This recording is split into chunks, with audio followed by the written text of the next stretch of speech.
Добро пожаловать на канал About Animals. Заранее поставьте лайк, будет интересно.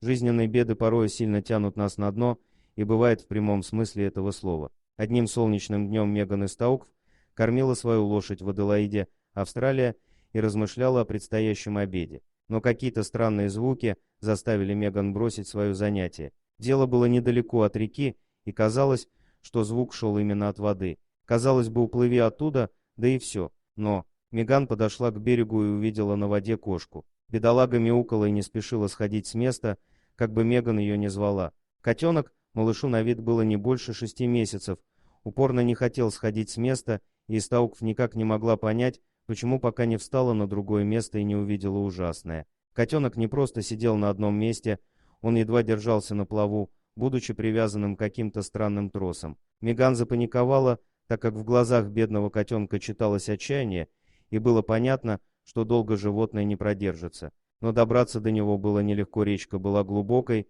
и нужно было позвать на помощь кого-либо еще. Благо, крики о помощи услышала подруга Меган, Джессика Сирл, которая подошла посмотреть, что случилось. Отважная девушка, ни секунды не раздумывая, шагнула в глубокую речку и двинулась в сторону попавшего в беду котенка. Захватив животное, вместе с достаточно тяжелым привязанным к нему предметом, Джессика бросилась на берег и доставила котейку в безопасное место, вытащив на берег и странный камень, который был привязан к тросу. Нормальный груз, да, увиденное оказалось еще ужаснее, чем выглядело вначале. Кот был привязан шнуром от электропилы бедолагу, просто связали этим проводом и кинули в речку, чтобы циркулярка служила достаточным для погибели грузом. Благо, кот оказался очень живучим, и шокированные Меган и Джессика отправились в ветеринарную клинику. Теперь Сплэш в надежных руках. На месте сказали, что у кота нет никаких микрочипов, и личность владельца установить нельзя. Однако у котенка были оборваны участки шерсти,